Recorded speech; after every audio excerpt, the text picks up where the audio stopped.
बहुत दुर्भाग्यपूर्ण है। जो भी इसमें शामिल होगा वो बख्शा नहीं जाएगा। जहाँ तक सवाल है लड़ने का, तो बीजेपी अपना उम्मीदवार तय करेगी, जेडीयू अपना उम्मीदवार तय करेगा, मांझी जी अपने उम्मीदवार तय करेंगे, उपेंद्र कुशवाहा जी अपने उम्मीदवार तय करेंगे और चिराग पासवान जी की पार्टी अपना उम्मीदवार तय करेगी। उनको पूरा अधिकार है। उपेंद्र कुशवाहा जी ने जो कहा है वो कहना यही है कि हम सबको मिलकर लड़ना है और जीतना है। कौन है उनकी पार्टी में जयचंद, कौन है मीर जाफर, राजद में तलाशा जाए, बीजेपी में तो कोई जयचंद नहीं है। पीएमसीएच की घटना को लेकर के विपक्ष सड़कों पे उतरा हुआ है, लेकिन वहीं देखिए सत्ता पक्ष के नेता कह रहे हैं कि बख्शा नहीं जाएगा। इतनी बड़ी घटना हो गई, अब तक कोई कार्रवाई नहीं हुई है। तमाम विपक्ष के नेता सड़क पर उतर गए हैं। तेजस्वी यादव भी पीएमसीएच की घटना को लेकर के सरकार को घेर रहे थे, कह रहे थे कि चुनाव प्रचार प्रसार में लगे हुए हैं दो डिप्टी सीएम और सीएम। और ऐसे में जब सवाल पूछा गया शाहनवाज हुसैन से, तो देखिए क्या कुछ कह रहे हैं पीएमसीएच की घटना को लेकर के। साथ ही साथ तेज प्रताप ने जो राजद के अंदर जयचंद की बात कही है उस पर मल्लिकार्जुन खड़गे और कांग्रेसी नेता देश ने जो विपक्ष की बनाई हुई मर्यादा रही है उसको तोड़ रहे हैं। मल्लिकार्जुन खड़गे को और कांग्रेस को अपने देश की सेना पर यकीन नहीं। जहां शशि थरूर और सलमान खुर्शीद भारत का नाम ऊंचा कर रहे हैं, वहीं मल्लिकार्जुन खड़गे और राहुल गांधी सेना के शौर्य पर सवाल उठा रहे हैं। सेना ने पराक्रम किया, सेना ने पाकिस्तान के 9 आतंकी अड्डे उड़ा दिए, 11 एयरबेस तबाह कर दिया, 100 आतंकी मार दिए। वर्दी वाले जो आतंकवादी थे उनके एयरफोर्स और सेना के, उसको भी 50 को ढेर कर दिया। पूरे दुनिया में भारत की वीर गाथा गाई जा रही है, लेकिन मल्लिकार्जुन खड़गे भाषा की मर्यादा तोड़ रहे हैं। किस लिए सेशन चाहिए? भारत को और भारत की सेना को गाली देने के लिए?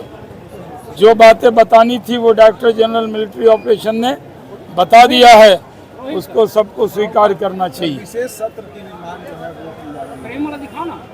भाई जब सब बात सेना ने बता दिया तो कौन सा सत्र चाहिए उनको? ऐसे ही मांग करते रहते हैं। कांग्रेस राजनीति करना चाहती है और हम राजनीति करने का उनको मौका नहीं देंगे। पहले भी बालाकोट पे सवाल उठाया, सर्जिकल स्ट्राइक पे सवाल उठाया, अब ऑपरेशन सिंदूर को भी बदनाम करने की कोशिश कर रही है कांग्रेस। मुजफ्फरपुर में बहुत दुर्भाग्यपूर्ण है। जो भी इसमें शामिल होगा वो बख्शा नहीं जाएगा। पर पीएमसीएच में सर 5 घंटे तक उस पीड़िता को बेड नहीं मिलता है। पता करेंगे अभी। चिराग पासवान लगातार कह रहे हैं कि वो जनरल सीट से चुनाव लड़ना चाहते हैं। अरुण भारती ने ट्वीट किया, कह रहे हैं बिहार आने का इच्छा हो रहा है। चिराग पासवान एनडीए के सबसे महत्वपूर्ण नेताओं में से एक हैं। चिराग पासवान बिहार में से सांसद हैं, केंद्र में मंत्री हैं और बेहतरीन काम फूड प्रोसेसिंग इंडस्ट्री मिनिस्टर के तौर पर कर रहे हैं। मैं मानता हूं कि वो जो काम कर रहे हैं वो काम आगे बढ़ता रहेगा। जहां तक सवाल है लड़ने का, तो बीजेपी अपना उम्मीदवार तय करेगी, जेडीयू अपना उम्मीदवार तय करेगा, मांझी जी अपने उम्मीदवार तय करेंगे, उपेंद्र कुशवाहा जी अपने उम्मीदवार तय करेंगे और चिराग पासवान जी की पार्टी अपना उम्मीदवार तय करेगी। उनको पूरा अधिकार है, वो किसको लड़ाएं, कौन लड़े, ये तय करना चिराग पासवान जी का काम है।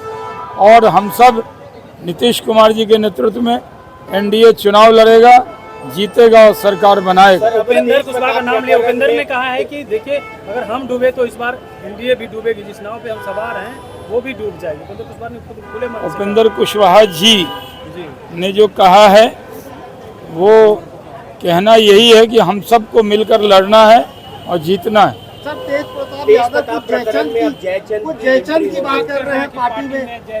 कौन है उनकी पार्टी में जयचंद, कौन है मीर जाफर, राजद में तलाशा जाए, बीजेपी में तो कोई जयचंद नहीं है। वो सारे वहीं मिलेंगे, वो तलाशा जाए। लेकिन ये उनके लालू जी के परिवार का मामला है, उनके पार्टी का मामला है। उन्हीं को, जयचंद को और मीर जाफरों को तलाशना है। लेकिन आपकी पार्टी ने कहा है कि बेनकाब करेंगे, जयचंद कौन है उसको बेनकाब जल्द करेंगे। आपकी पार्टी ने ट्वीट किया है। जी, हमें तो बहुत धूप लग रही है और पिछली बार लू लग गया था आप ही लोग के चक्कर में, और आपने पूछा भी नहीं। तो आपने सुना शहनवाज हुसैन का क्या कुछ कह रहे थे कि जयचंद कौन है। उन्होंने कहा है कि देखिए उनके ही पार्टी में जयचंद और मीर जाफर है, हमारी पार्टी में कोई जयचंद नहीं है। लेकिन पीएमसीएच की घटना पर कह रहे हैं कि बख्शा नहीं जाएगा। अब देखने वाली बात होती है कि पीएमसीएच की घटना पर कब तक कार्रवाई होती है। कमलेश कुमार, लाइव बिहार, पटना।